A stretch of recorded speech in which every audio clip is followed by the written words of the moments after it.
Bakit kayo single?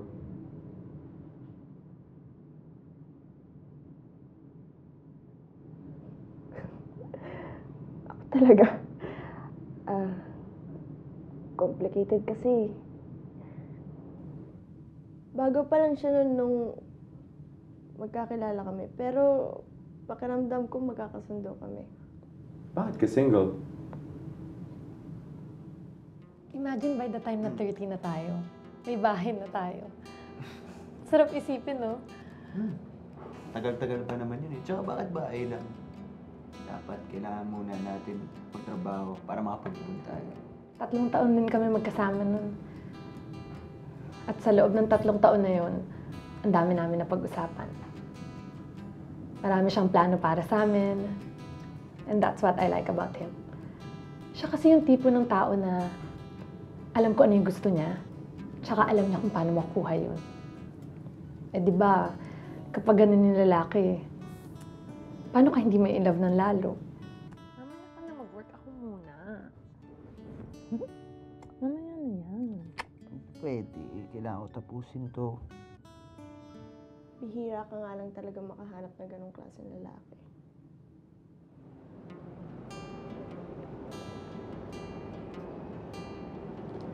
Excuse me, miss.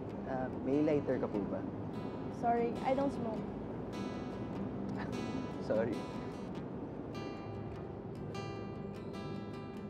Yung ubod ng sipag, yung may ambisyon, yung may pangarap sa buhay. Oh, ikaw na naman. Buti ko ulit. Oo. Ikaw, wala kang kapaguran. Wala. Kailangan mag-ipon eh.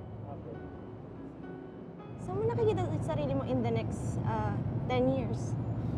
Dito pa din. Dito pa rin? Walang pagbabago, walang growth? Maayos naman katrabaho yung mga katrabaho ko dito. Tama? Tama ka dyan. Pero hindi lang yun. Sweet pa. Hindi siya mahilig sa grand gestures. Pero may time nga, mas naging Babe. sweet siya sa akin. Sa akin? Oh, sa'yo to.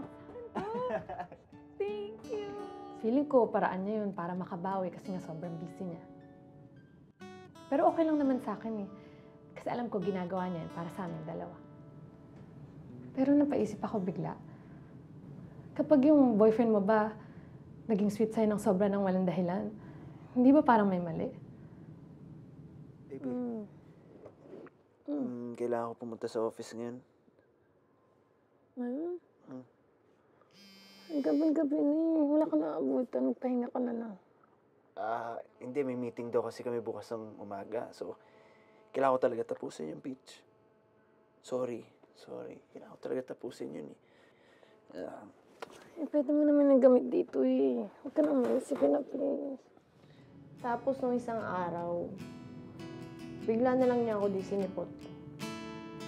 Sabi niya, 7 p.m. sa favorite naming resto. Pero, wala.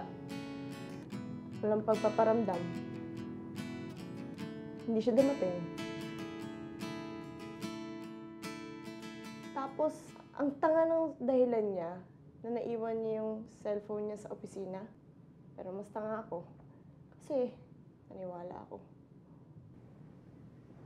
Kams. Sorry na, Kams.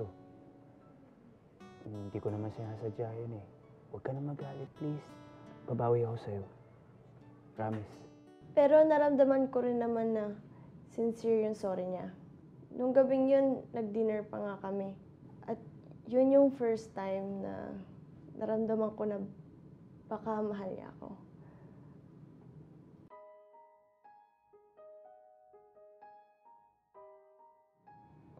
Ewan ko ba? Pero hindi kasi talaga maalis sa isip ko yung babaeng yung pangalan na nakita ko sa phone niya.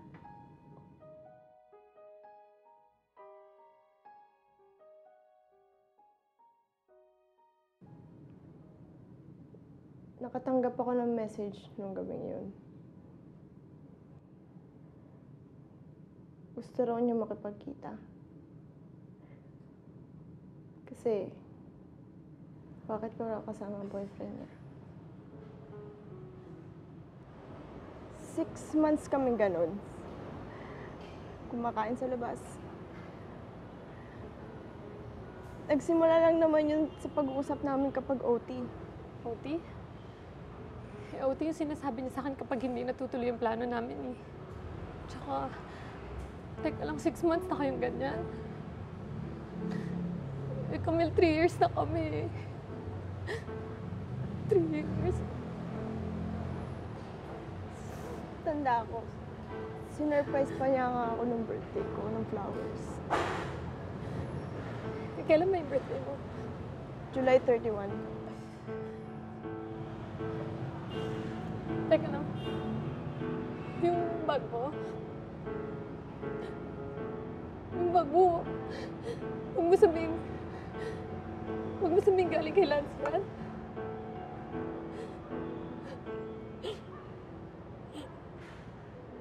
Camille, bakit ganun? Di ba ngayon lang kayo nagkakilala? Nito lang. Eh, bakit parang ang lalim na nung samahan nyo? Hindi ko alam. Hindi ko alam na may nasasaktan na pala ako ibang tao. Alam mo, ganito na lang. Tapusin na natin to. Buti pa papatayin ko na lang siya dito tapos papiliin natin. Huwag na. Huwag na. Tago mo na yan. Hindi na kailangan. Alam mo, tama kayo. Alam ko rin naman kung ano magiging sagot niya eh. After a few days, nag-usap din kami ni Lance. Uy, ako pa rin to.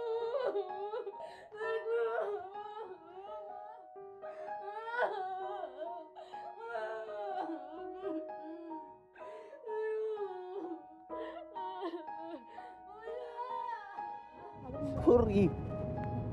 Bitawan mo ako! Sorry, Camille. Camille! Camille!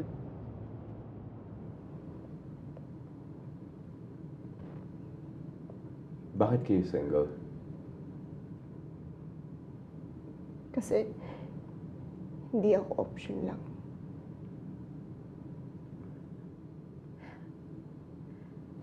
Kasi hindi ako yung pinili niya.